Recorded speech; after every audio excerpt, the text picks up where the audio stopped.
ঘাটালের কসমো বাজারে এখন চলছে চৈত্র মাসের ধামাকা সেল। ধামাকা সেল সেল সেল 10 টাকার ধামাকা সেল।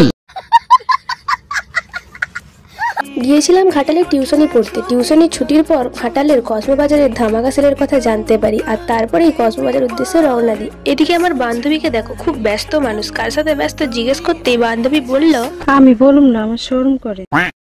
পাঁশকুড়া বাস স্ট্যান্ডে ক্লক টাওয়ার দেখতে দেখতে রওনা দিলাম কসমো বাজার উদ্দেশ্যে।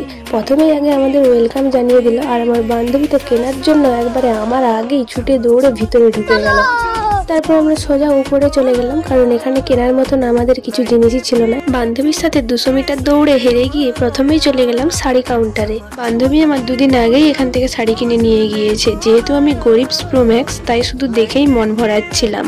এখানে মেয়েদের সবকিছু জিনিসই পাওয়া যাচ্ছিল। যেহেতু আমার পয়সা ঝুলিতে ছিল না, তাই কুলিতে লাভ দেওয়ার কোনো প্রশ্নই ওঠে না। কিছুক্ষণ নির্লজ্জের মতো ঘোরার পর দুটো জামা নিয়ে চলে গেলাম ট্রায়াল রুমে, কারণ কিছু না নিলে তো লাথি মেরে ফাঁকে দূর করে দিবে। তাই মান সম্মানের ভয়ে দুটো নিয়েই নিলাম। প্রথমে তো আমার দুটো জামাই পছন্দ হয়ে গিয়েছিল। ভেবেছিলাম দুটো জামাই আমি নিয়ে বাড়ি যাব, কিন্তু ওই যে বলেছিলাম আমি গরিব প্রো ম্যাক্স, তাই যেই জামাটা কম দাম ছিল সেটা নিয়েই বাড়ি এলাম। মান সম্মানের ভয়ে যেটুকুন টাকা আমার ঝুলিতে ছিল সেটাও বলিদান দিয়ে বেরিয়ে পড়লাম বাইরে। ধ্বংস হওয়া টাকার মায়া ছাড়তে না পেরে কাঁদতে কাঁদতে বাড়ির পথে রওনা দিলাম। चमक चमक तेरी बाजू